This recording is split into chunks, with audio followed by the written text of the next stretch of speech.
Jaya Radha Madhava Kunja Bihari.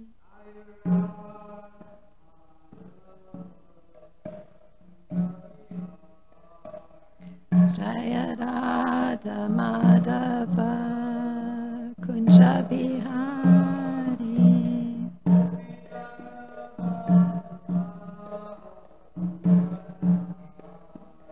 Jaya Gopi Jana Vallabha Girivardhari.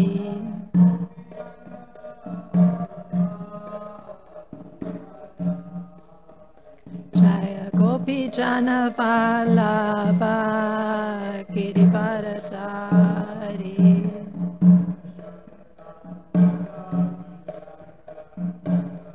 Yasoda Nandana Braja Jana Ranjana.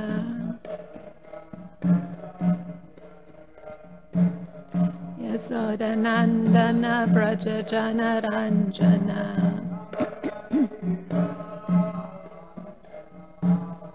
Yamuna Tira Vanachari. Jamuna Tira Vanachari.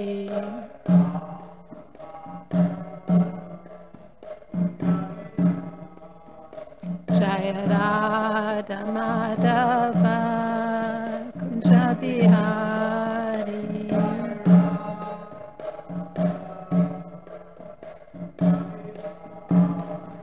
Jaya Radha Madhava Kunja Bihari.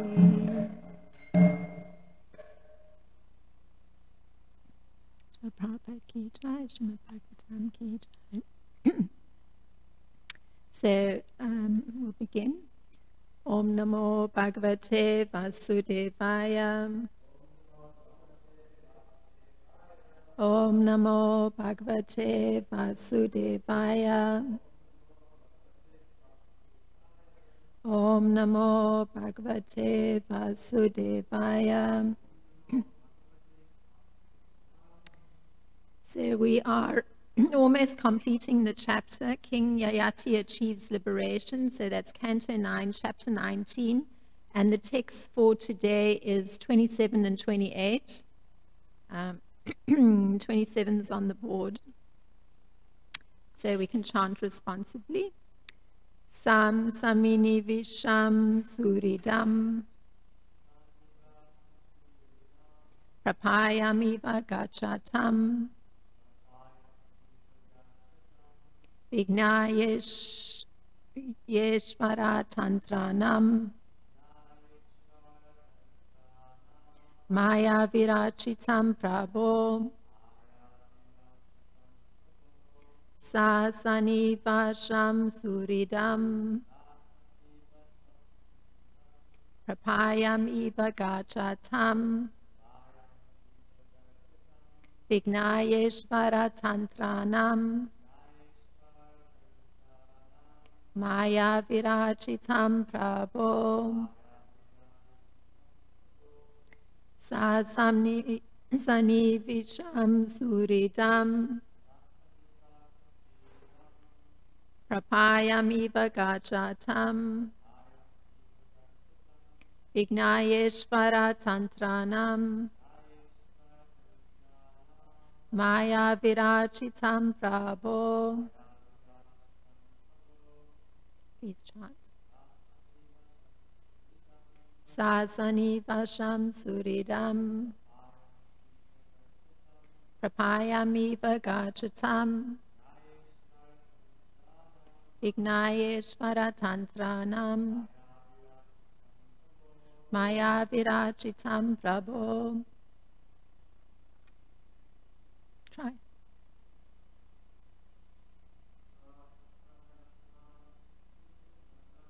Sasani Vasham Suridam Prapayami Vagachatam Vignayeshvara Tantranam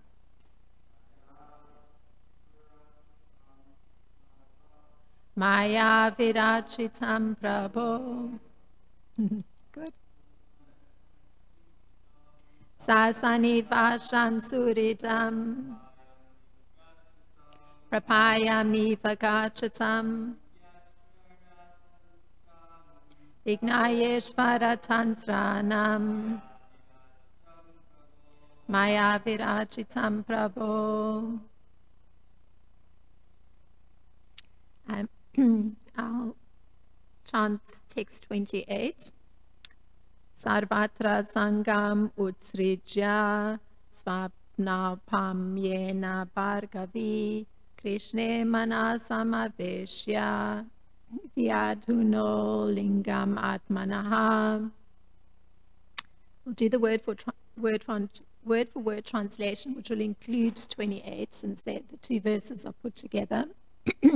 Sa Devayani Sanivasham, living in the association, Suridam, of friends and relatives, Prapayam, in a place where water is supplied, Iva, like, Gachatam, of tourists on a program for going from one place to another. Vignaya, understanding. Ishvara tantranam, under the influence of the rigid laws of nature. Maya virachitam, the laws enforced by Maya, the illusory energy, Prabhu, of the Supreme Personality of Godhead, Sarvatra, everywhere in the material world, Sangam, association, Utsrija, giving up, Svapna, or Pamyena, by the analogy of a dream, Bhargavi, Devayani, the daughter of Sukracharya, Krishna, unto Lord Krishna, Manaha, complete attention, Samaveshya, fixing, Vyadunat, gave up, Lingam, the gross and subtle bodies, Atmanaha, of the soul. So the translation and purport by Srila Prabhupada. Thereafter, Devayani, the daughter of Sukracharya, understood that the materialistic association of husband, friends, and relatives is like the association in a hotel full of tourists. The relationships of society, friendship, and love are created by the Maya of the Supreme Personality of Godhead, exactly as in a dream. By the grace of Krishna, Devayani gave up her imaginary position in the material world. Completely fixing her mind upon Krishna, she achieved liberation from the gross and subtle bodies. Purport. One should be convinced that he is a spirit soul, part and parcel of the Supreme Brahman, Krishna, but has somehow or other been entrapped by the material coverings of the gross and subtle bodies, consisting of earth, water, fire, air, ether, mind, intelligence, and false ego. One should know that the association of society, friendship, love, nationalism, religion, and so on are nothing but creations of Maya. One's only business is to become Krishna conscious and render service unto Krishna as extensively as possible for a living being. In this way, one is liberated from material bondage. By the grace of Krishna, Devayani attained this state through the instructions of her husband. Om Jnana-timirandasya Gananjana Shalakaya Chakshurinmilitam Yena Tasmai Shri Gurave Namaha. Namo Om Vishnu Padaya Krishna Prasthaya Bhutale Srimati Ramapada Swami Iti Namine. Namo Om Vishnu Padaya Krishna Prasthaya Bhutale Srimati Bhaktivedanta Swami Iti Namine. Namaste Saraswati Deve Gauravani Pracharine Nirvishesha Sunyavadi Paschatya Deshatarine. Jai Shri Krishna Chaitanya Prabhu Nityananda Shri Advaita Gadadhar Shivasadi Gaura Bhakta Vrinda.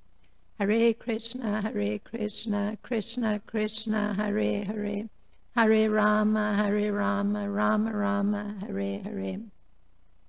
Vanchakalpatarubhyascha kripa sindhubhyeva patitanam pavanebhyo vaishnebhyo namo namaha.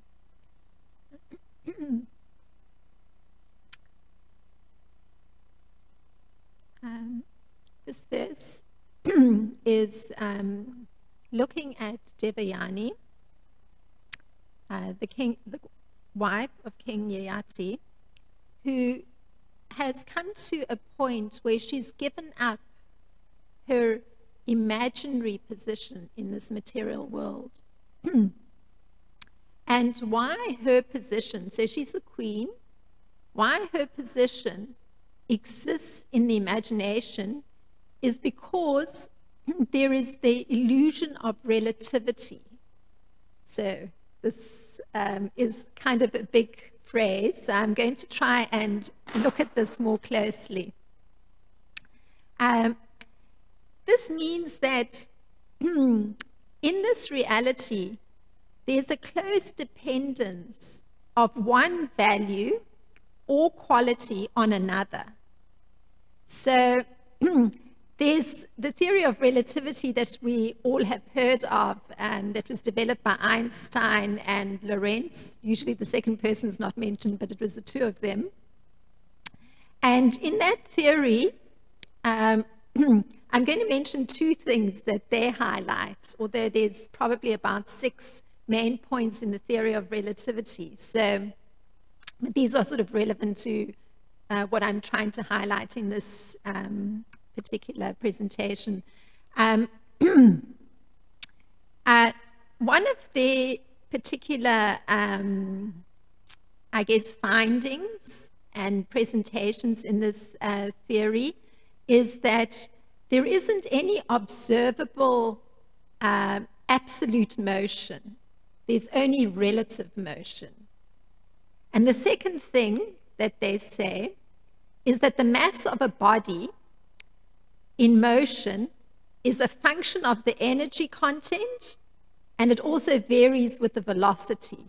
So this appears very scientific. I'm bringing this up because generally, even in discussions like in children's classes, they always bring in physics. So I'm always dealing with mass and velocity. So I think this was on my mind in bringing up this particular thing. But what this means is even the mass of a body is dependent on another value, meaning the value of the energy, the content of energy within the body, and it's also dependent on the velocity. So the mass changes according to the speed of the movement of the body and the amount of energy within the body. So this is very interesting. One thinks mass is stable in one thing, but not so. So there's the theory of relativity, that in fact, even a dense mass like the body is dependent on another value. So this is part of this thing that's existing in this world, and even Einstein and Lorentz hit upon it. There's this illusion of relativity. So why illusion? I'll come to it in a minute. And this idea that there's only relative motion versus absolute observable motion is in line with what's just been said. Even motion is relative because it's dependent on other values. It's not absolute. It doesn't merely talk about motion. It's dependent on velocity, mass, etc. So just to highlight this point. Now, in this particular world that we're residing in, there's this illusion of relativity, and it takes the form of there being in the material world, the knower, so the person who knows things, and also the who's the living spirit or the superior energy of Lord Krishna, who's different from the known. So also there's that present in the world, this relative idea. There's a separation between the person who's knowing and what's known. And the reason there's this separation is because there's the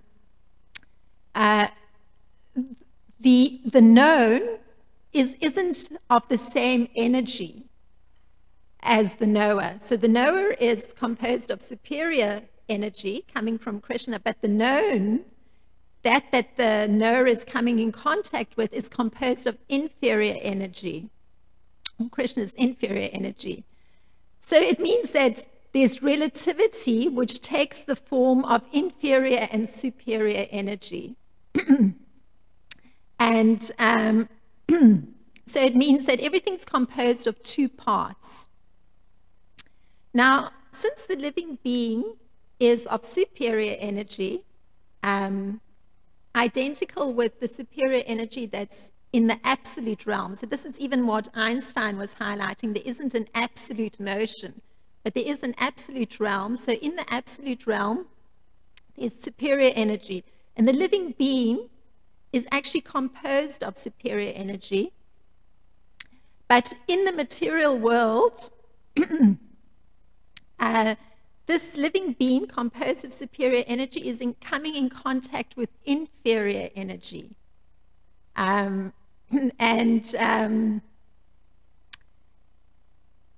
This brings about this illusory factor, some illusion, because that entity composed of superior energy coming into contact with inferior energy, that they can possibly know, causes confusion. The illusion gets created that is known is also what one belongs to. One starts to think one also belongs in that category of the inferior energy. So this is how illusion comes about. So it's very interesting. So that's why this problem in this world of illusion and relativity. Now, here there's this example of thinking of belonging to the inferior energy, and we have Devayani having that problem, because she's thinking that, so she's the knower, and she's coming into contact with even other entities that belong to the superior energy, meaning her husband, her friends, her relatives. So all human beings are composed of superior energy, or that's what they embody. But she comes to have this understanding that actually that is her reality is actually an association that has this illusory component. And how she describes, and how it's described in this verse, is that the association, because of this illusion that one's carrying, that one belongs to the inferior energy, so everything is seen as being composed of inferior energy, she starts to see that her association with husband, friends, and family is exactly like associating with a whole bunch of tourists in a hotel. So this is very interesting, because generally the kind of companionship you can get from persons that are tourists in a hotel is fairly superficial. In fact, there's very little connection, except perhaps for a mutual anxiety about being in a foreign place, or else there's a sort of little thread of a common purpose of going to view some significant art pieces in the most significant museum in that city, let's say. anyway, I've had this experience, not necessarily with a whole bunch of tourists, but even with one or two other tourists. So the thing that one connects one is indeed, like I was in Madrid once and once in London, and a similar thing, you know, the persons I had to meet up with, the common purpose, like in Madrid, it was to go to the Prado Museum so that one could actually see Picasso's Guernica. And in London, it was a case of meeting up in order to go to the Tate Gallery and see various impressionistic paintings. So, you know, it's a thin, fine thread of something in common. So there's a force of illusion that's operating because, of course, there's the material, the learned conditioning. So this kind of predisposition to what one is going to connect with in another human being. And there's also this development that happens, this attachment for transient material things, and even for transient bodies, for that matter. And in her case, it was for her husband, King Yayati in particular. Yeah, I had this experience of this attachment to transient material things because that's like my connection with my brother. He deals in art, so the common attachment point is art. So whether we meet up in a foreign city or whether we have a conversation, it's always in connection with some art. So this is that kind of attachment to transient material things. And now Srila Prabhupada puts it that persons actually get harassed by their material creations.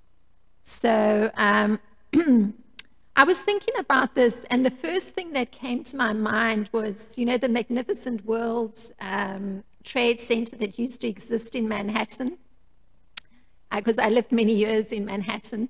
One would look down a particular street, and then way in the distance, one would see the World Trade Center. The buildings were so tall and so linear that they always were a kind of focal point. Even if one was way uptown looking downtown, one would see the World Trade Center, or provided it wasn't Park Avenue, because that had some big obstructions, other buildings. But anyway, this point that one's material creation actually harasses one, that World Trade Center at some point,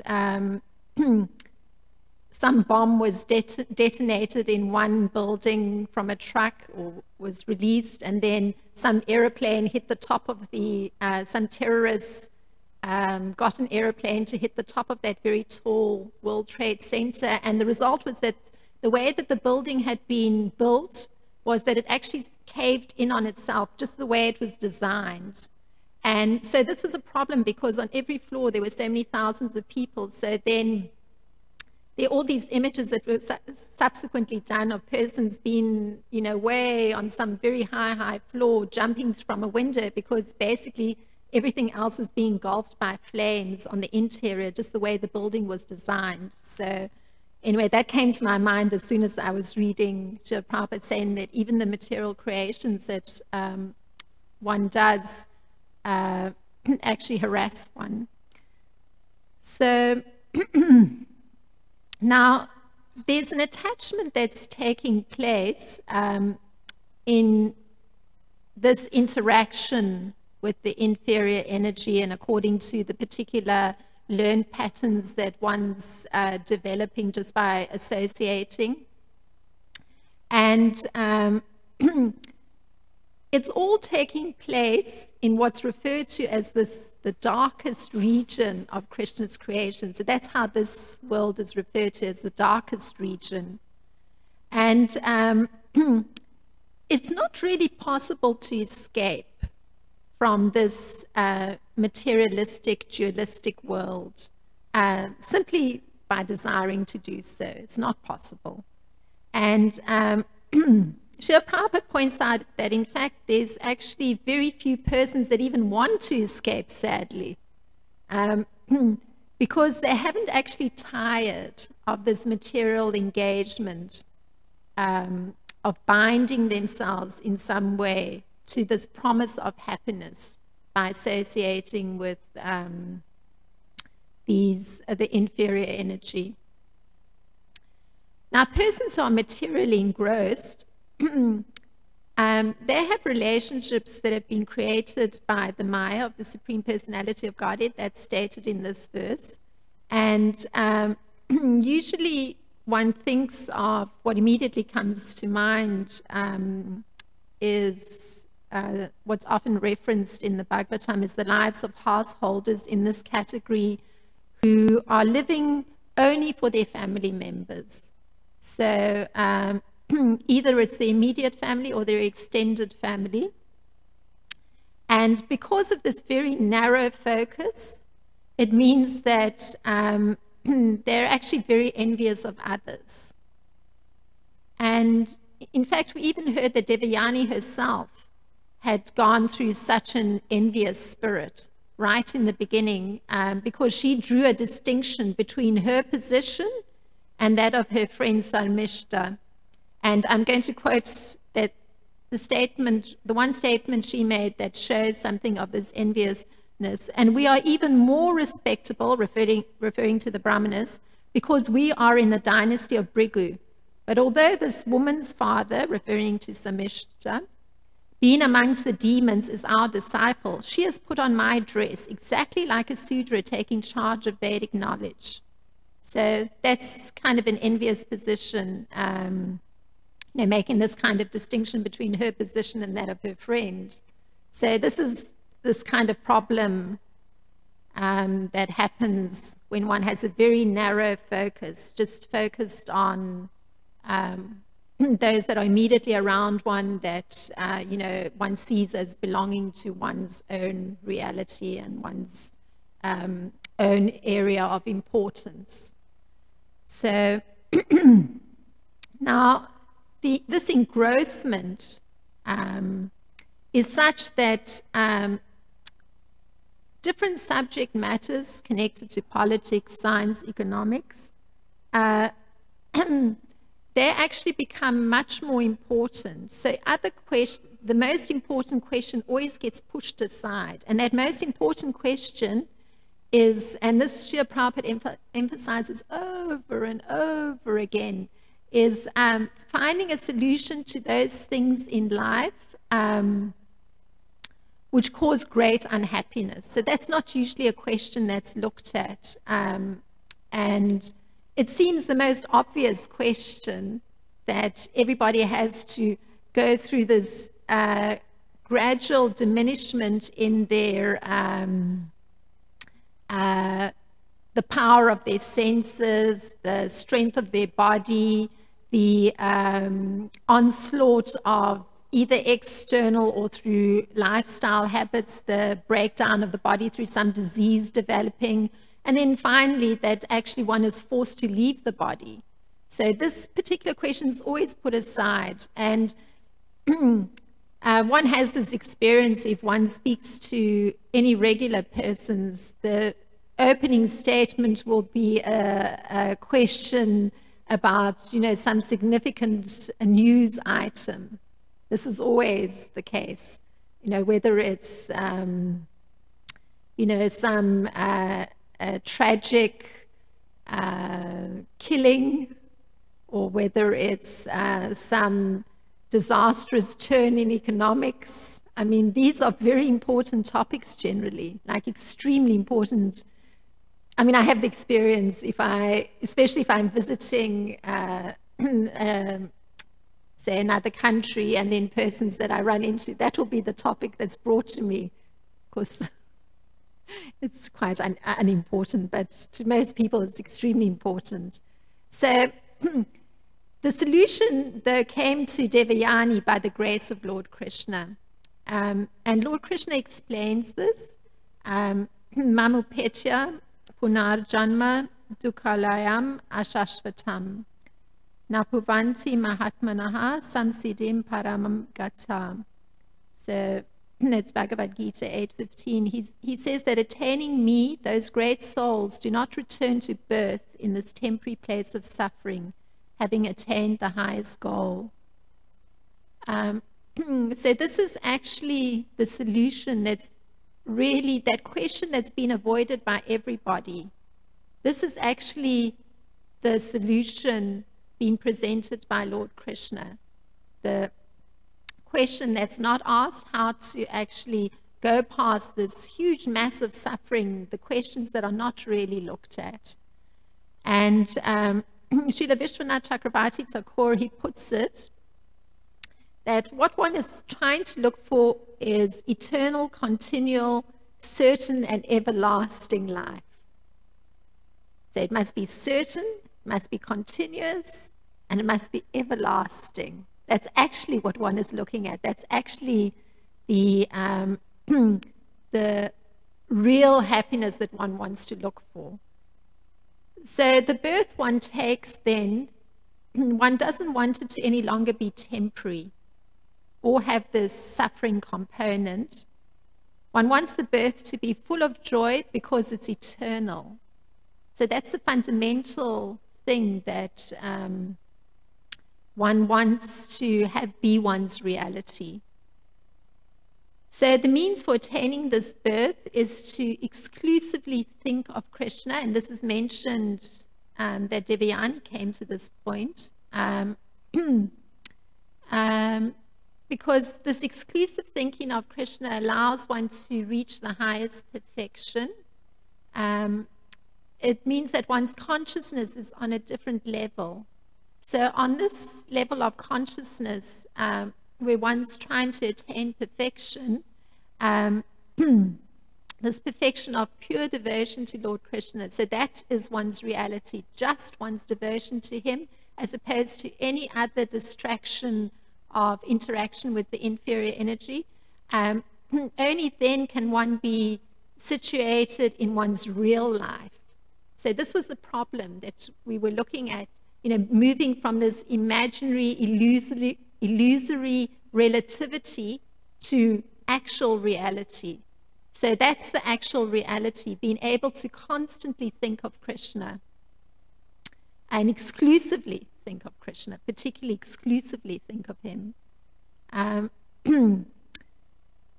The course of action, then, taking into account that this is the actual way one can come to a position of reality, is to strive to develop this kind of attachment to Lord Krishna and his devotional service.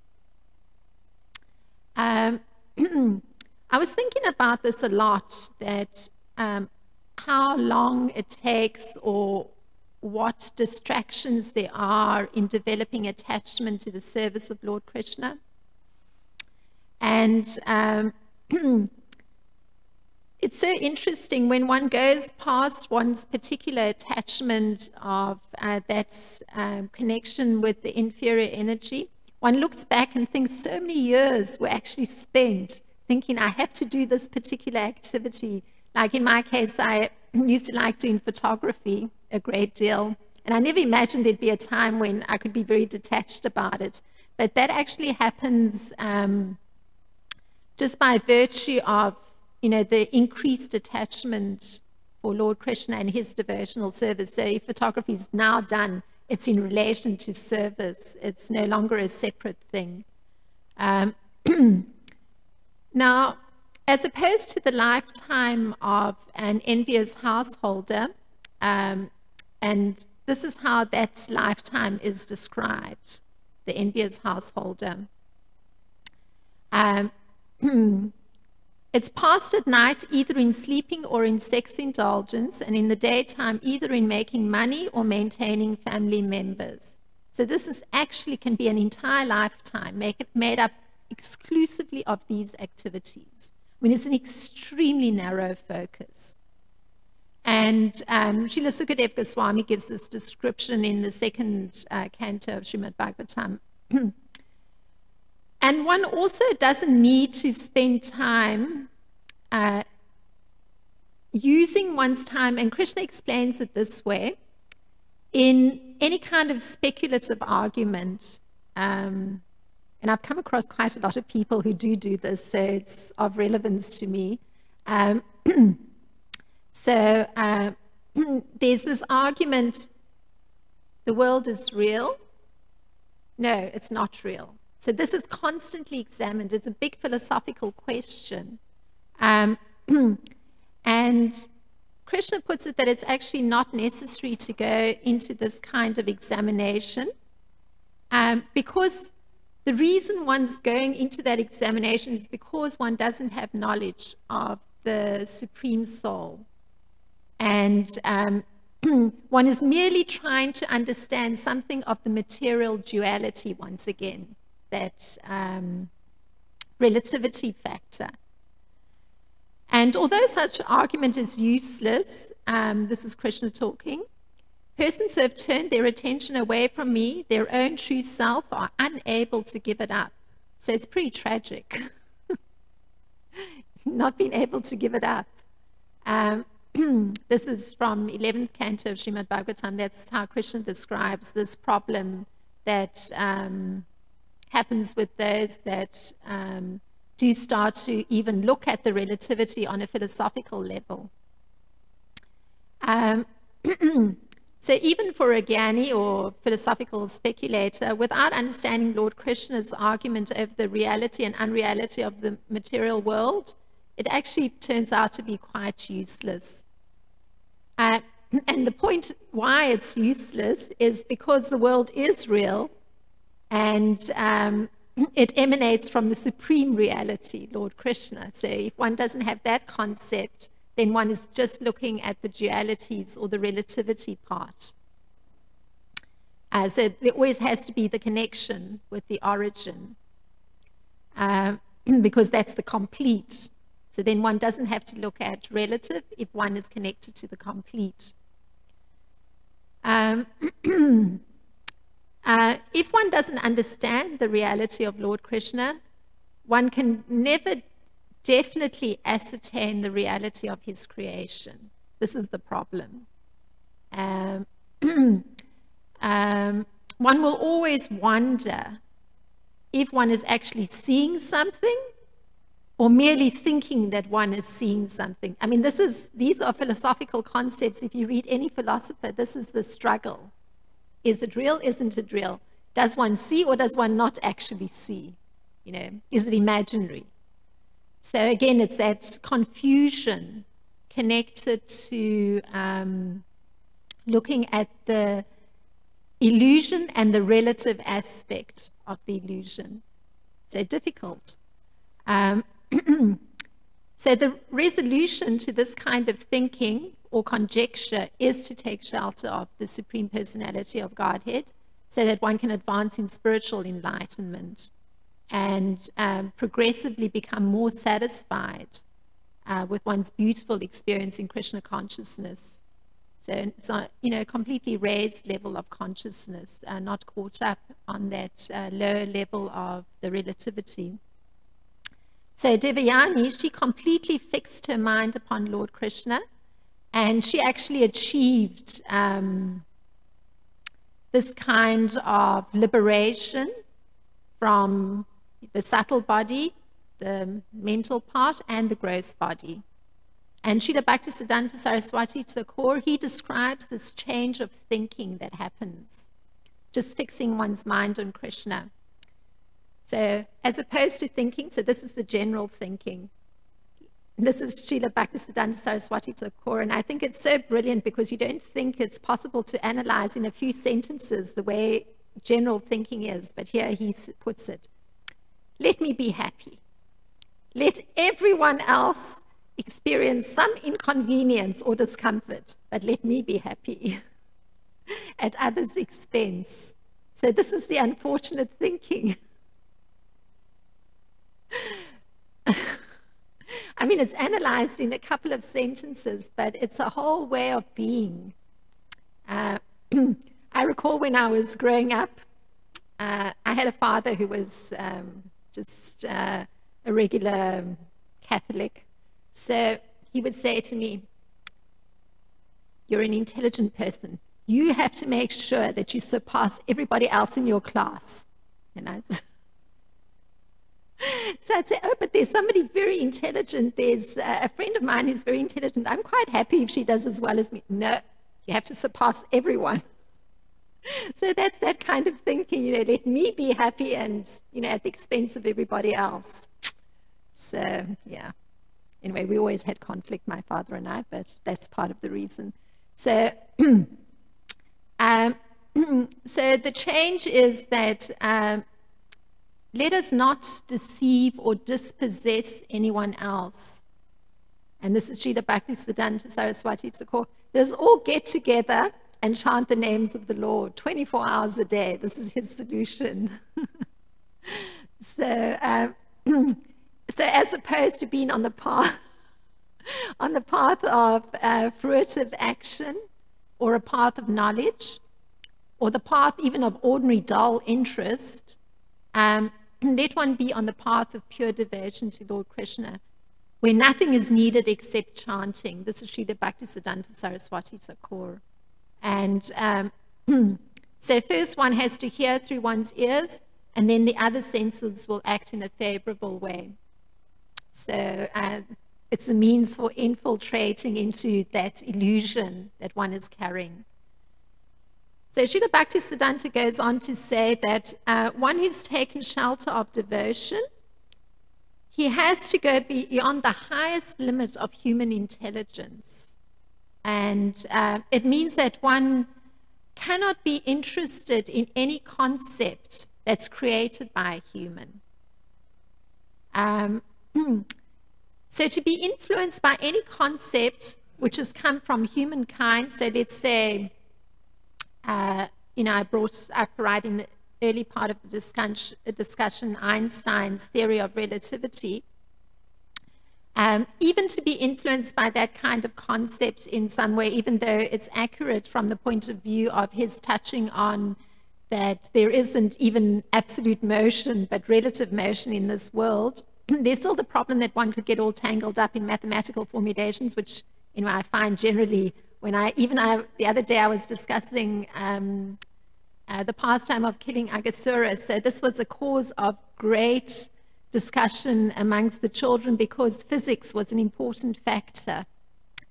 You know, how did you deal with an 8-mile mass sitting in Vrindavan, and why was it that that mass wasn't visible at the present time? So then this led to a whole discussion that moved into the realm of physics. So, so Srila Bhaktisiddhanta Saraswati Thakur, he says that one can't actually get influenced by any concept which comes from humankind, or even from the demigods, or even from a particular nation, because then one becomes very shallow, and everything goes back to the relative platform. And he defines further that living on a relative level is to indulge in one's own imagination. So this is a very fascinating point. Or even a state of consciousness that is the result of a deteriorated mind.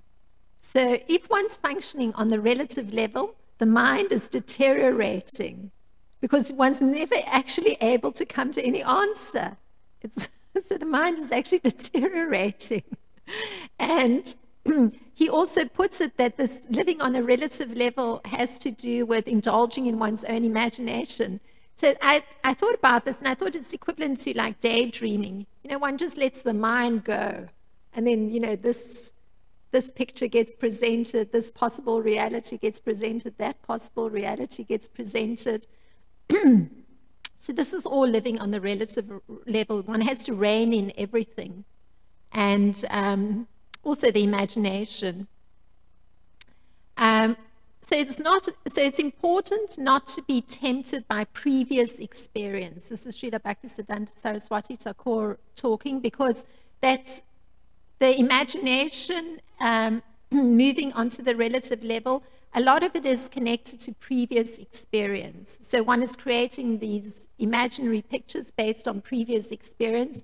So he actually says it's important not to be tempted by one's previous experience. And Srila Bhaktisiddhanta goes on to say, we have to hear, for we are the worshippers of the revealed truth.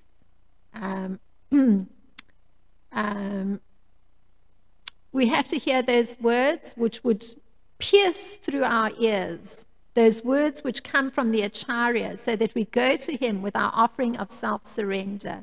So this is the solution to, one has to break through that tendency to go to the relative plane, and it requires piercing the ears with the words of revealed truth, of course coming from Bhagavatam. And he particularly says even the words of the Acharya, they actually break through that relativity. And it brings about the self-surrender, so one then's willing to surrender oneself. This little section that where I've been discussing Srila Bhaktisiddhanta Saraswati Thakur's thoughts, it's excerpts from, there's a book that deals with excerpts from and letters, from excerpts from his letters and essays. So anyway, Devayani, she received those words that pierced through from her husband. Even though in her case, those words were presented as a funny joke and through an allegory, but it was coming from King Yayati, who'd come to have understanding of a life beyond this relative plane. So actual life, real life, is spiritual existence, the Brahma-Bhuta existence, because on that plane of reality, life is eternal, it's blissful, and it's full of knowledge, as opposed to living a material existence that is that temporary, illusory, whole chunk of suffering involved. And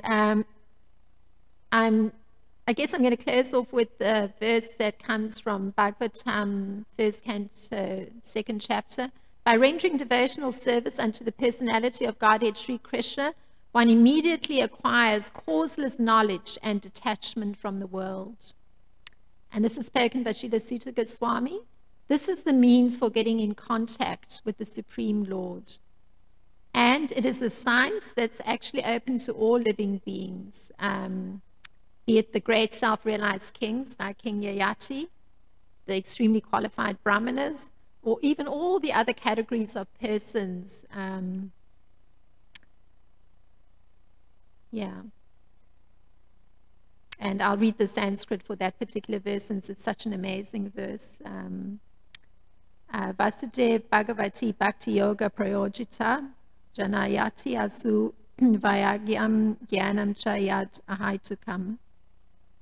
So those are some thoughts on this verse, which is going to lead into the next verse where we'll hear how it was that Devayani's fixing of her mind happened, but I was dealing with just this part of her making that transition.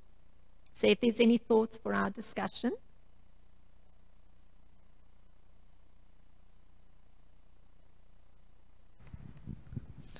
Hi, Krishna.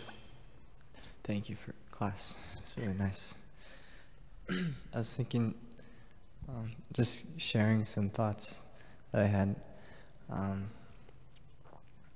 Like you were speaking really clearly about the illusory energy and like our position in the illusory energy. I was thinking, like, the spiritual world, the material world is an exact reflection of the spiritual world. So in the spiritual world, there's also like the elements, like there's earth and water and fire and air and ether. It seems like maybe this is a misunderstanding, but the elements are there. Like you can see the pictures in the descriptions. There's water and fire and air. So but there's even mind and intelligence in the spiritual world. But there's probably, it's just the main difference is the ahankar, like the false identity.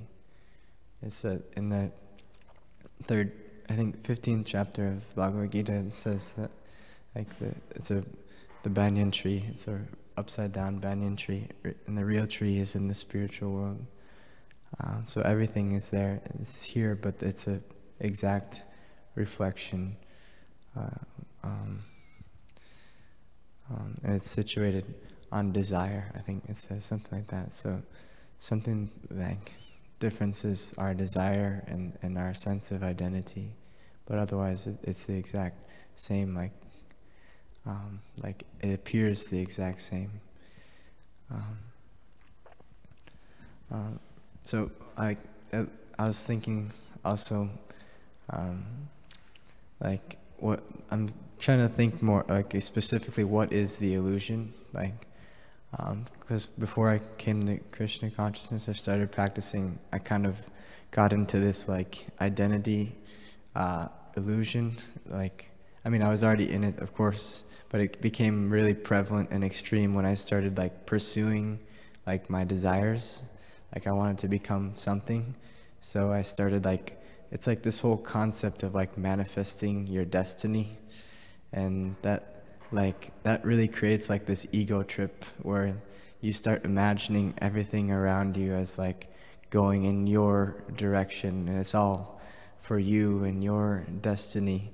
And it's like almost, it starts becoming like really scary almost. And I think that's why a lot of people who really pursue like their manifestations and like they become famous or they create some crazy things, oftentimes they end up going crazy because they're in this like huge ego trip and like super like self-centered. So like it seems like the more you pursue or the more you become successful in this like so-called like manifestations, then the more you become like kind of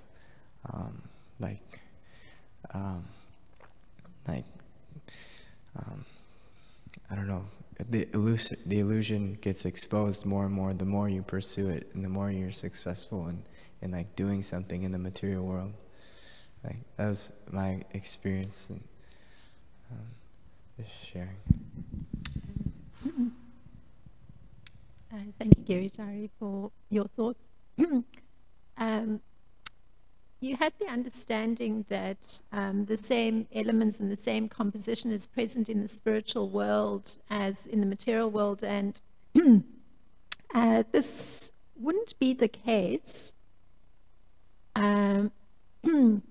because the elements that are existing here are material elements, and anything material has a lifespan. It has a beginning point and an end point. So there's dissolution that goes on. It decays and goes back to earth, so to speak. Whatever element is used to create something, it has to ultimately return to the earth element. So by contrast, in the spiritual world, even though one may be seeing water, one may be seeing trees, or one may be seeing birds or flowers, at least depicted, the composition is different, because everything in the spiritual world is supposed to be made of eternity, bliss, and knowledge. So therefore, what one is seeing is a very fine composition. It's like if one can imagine like a thought. So a thought is not something that is composed of earth, water, fire, air, and ether. It's subtle, it's intelligence. But the intelligence, it's a very real, tangible thing, the thought. It occupies space within one's subtle body. In the spiritual world, the the desires are manifesting the external. So the composition of the external is on the level of the soul.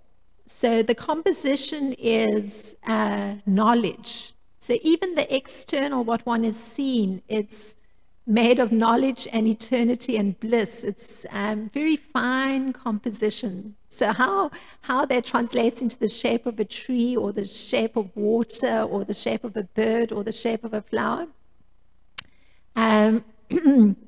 it's the purity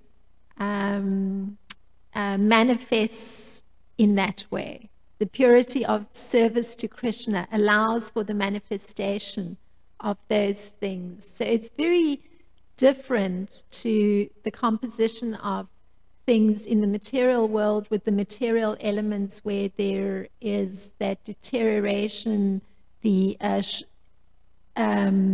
constraint of a time span within which everything is existing, and which isn't necessarily in connection with Krishna in terms of how the elements are used. So because it's not in connection with Krishna, how the elements are used, it doesn't have anything eternal to it. It's relative to time. It now exists, it will not exist. Completely different from the spiritual composition of things that appear to be similar to those in the material world. I've tried to explain this as best I can. And then the other part that you brought up, which is very interesting, is where persons are carrying in their subtle body the idea that they are the creators of their reality. So if one thinks about it, the having such a thought is doomed in many ways because it's nourishing pride, which you brought up. It's also nourishing exactly that limits intelligence, meaning seeing oneself as controlling. If one has that idea that one is controlling, that intelligence is taken away from one. It moves to the relative plane because one's not connecting with Krishna, who's the actual controller. So by not acknowledging Krishna means one's intelligence is very limited. So the possibility of actually creating one's reality is extremely limited. I mean, even more so than if one didn't have that idea that one can control the reality around one and move it in the shape that one wants based on one's desires. Just by virtue of the fact that it's not connected to the actual controller and having the proper mood of humble acknowledgement of Krishna's kindness in giving one one's body, in giving one an ability to think, just not having that kind of mood, one is doomed to fail, completely doomed to fail. I mean, you just have to spend a few years living in New York City and observe persons passing through who everybody comes to that city in order to pursue fame and fortune. So when you live in that city, you discover how people's lives shape. So somebody, I mean, I came across many persons because of the field that I was working in. You find a person who's famous already and wants to become even more famous. And then I even watched one person in that position, juggling something or other that, was the fortune going to be this way or was it going to be this way this day? Because basically everyone is helpless.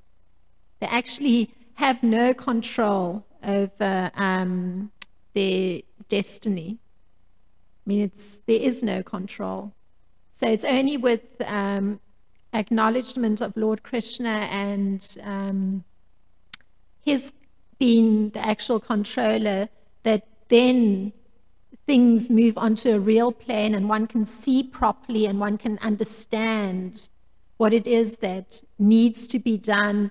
And again, it puts one in, it allows that horrible egotistical thought that one is the controller to drop away when one actually gets the proper perspective and one is relieved of so much suffering, and which is what you emphasize, that actually horrible suffering happens, like even madness can come in because it's extreme ignorance. And in fact, one is like being directly defiant in many ways. So, but anyway, it's fantastic to have gone through that kind of growth, because then when one actually does come to find Krishna consciousness, one can be, doubly grateful. So.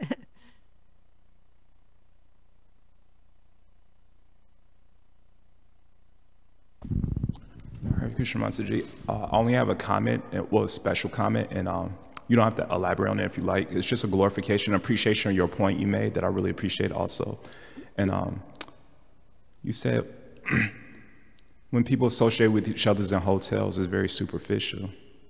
And that sometimes that's what our relationships with devotees could be like, very superficial. Haribo, bye, and that's it. Or usually criticizing. But one thing I appreciate what Prabhupada said is how we make our relationships deeper in the 7th canto, 5th chapter, verse 12. And that purport, Prabhupada says that one should not be proud of his own service, but should appreciate and glorify the service of others.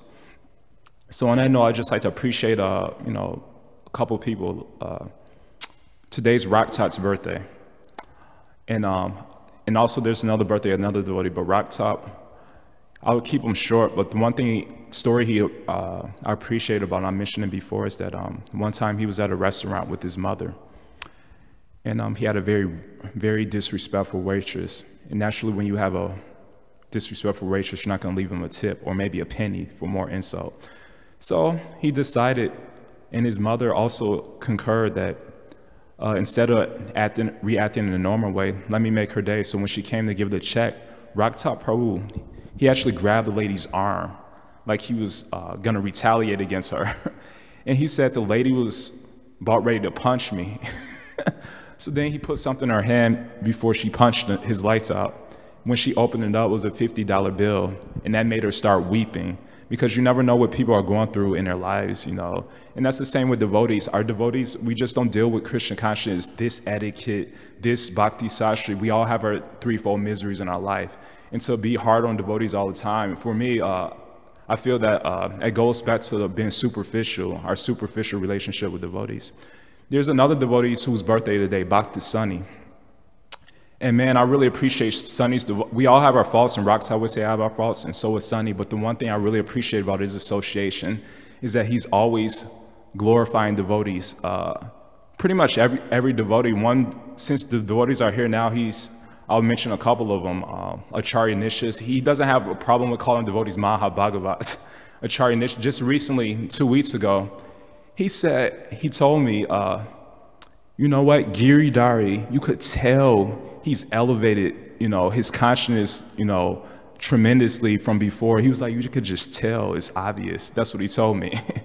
And one other point I'd like to appreciate about Sunny is that for the last year or so, he's had a roommate, and she's a senior citizen. She's basically has some disabilities, and he's basically been our caretaker, for the last year or so. They recently moved, so they departed their destiny. But one thing I appreciate about them is kind of like what do I want to say? I'll just tell you it. One situation is that they also acquired another roommate a while ago. This is a story that happened a while ago, and it was an Indian devotee. Not an Indian devotee, just an Indian person who came. And one thing that Sonny said what made him really mad is that he came home one day and they only have one space heater.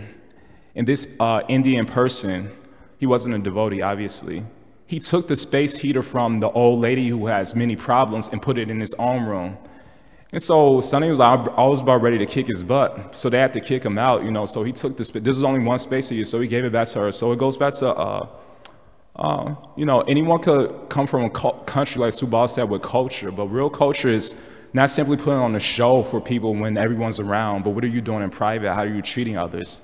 And that's the one thing I really appreciate about Sonny. And one last person I'd like to appreciate, their birthday was on December 28th. I was made aware of that, is Ruchi Prabhu, actually. I said Ruchi Prabhu, Ruchi Machaji. The one thing I really appreciate is because the only reason I connected with her, she actually uplifted my consciousness one time. One time I wasn't coming for Bhagavatam for like a couple weeks. And you know, we all go through our ups and downs. And Ruchi came to me and said, I haven't seen you for, you know, a while, you know. I really love your comments in Bhagavatam. So that was a curveball for me because I'm pretty loud. I usually get a lot of flack for talking too long, a lot of criticism. So when somebody appreciates me, I'm very enthused and happy about it. So then after that, she stopped coming for Bhagavatam for a while. And then when she started coming back, only recently, like this was like a year and a half ago, she told me this. And so she goes through her difficulties, and so I also connected with her and try to lift her to the best of my ability. But the one thing, profound thing that she said to me that I really appreciate, that I try to imbibe, is that one thing, she's always self-deprecating herself. In one sense, that's bad, but in another sense, it's good because she's never criticizing devotees. She's always saying, and so the one profound thing she said to me is that she's always saying, God is on their side. Whoever's you know, opposition to her, God is on their side. God is not on my side.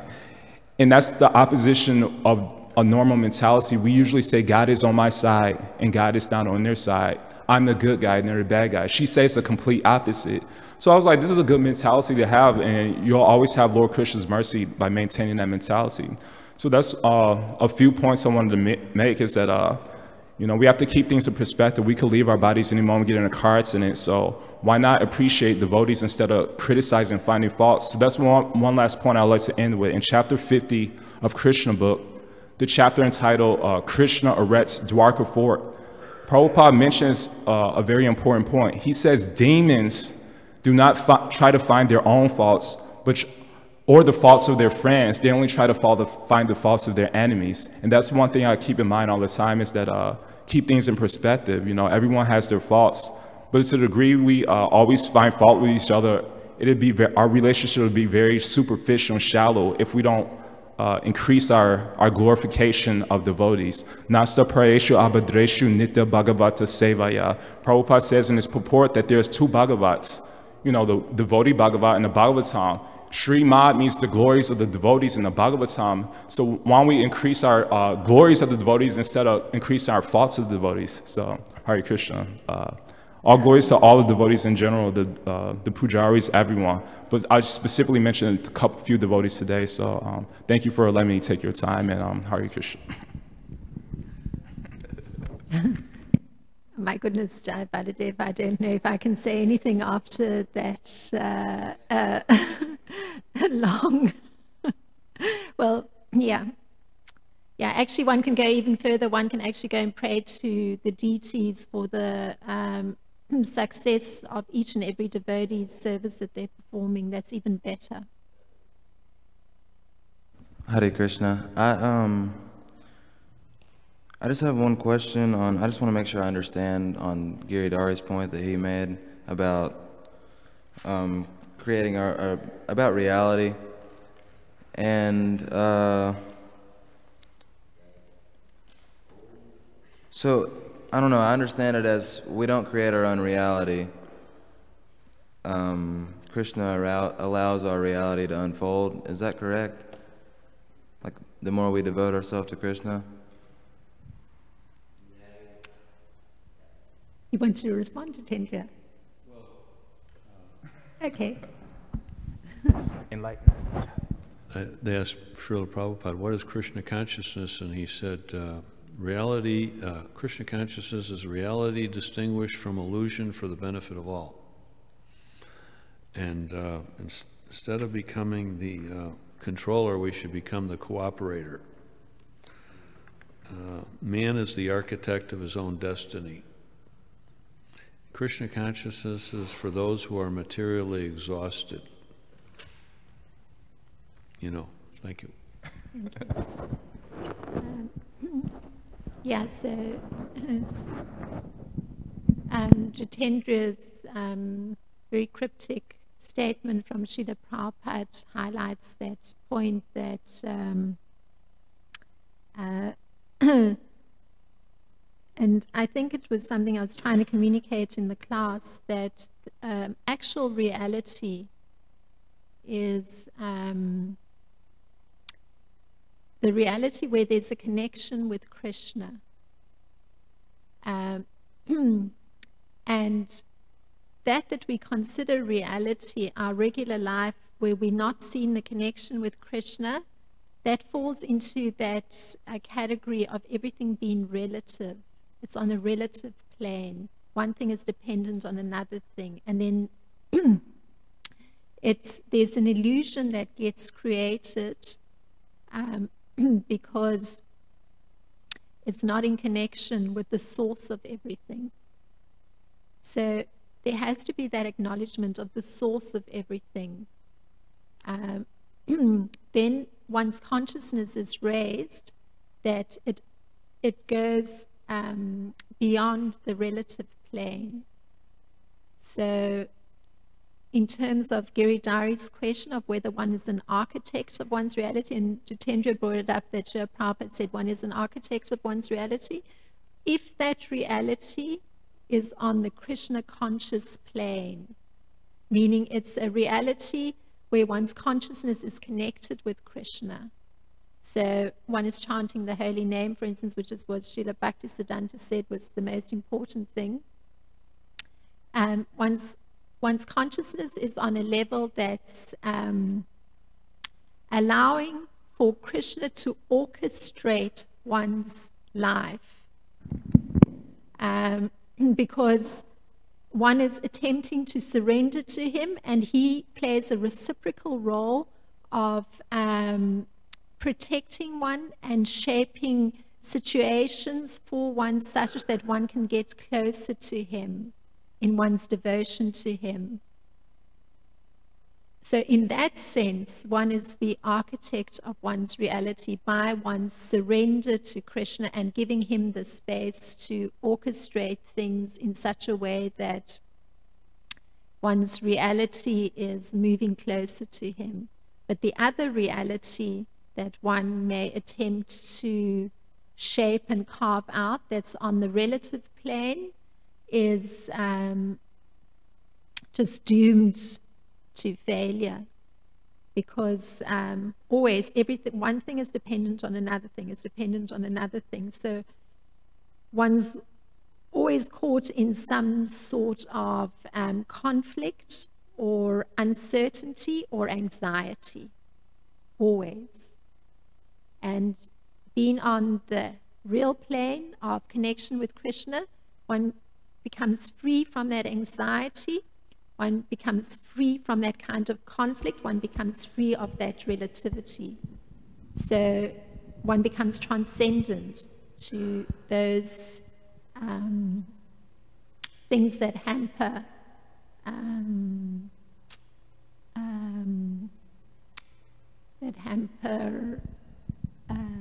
a peaceful reality. Best way to put it. Thank you very much for your kind attention. We've gone a little far in time. My apologies. Srila Prabhupada ki jai, Srimad Bhagavatam ki jai. Thank you.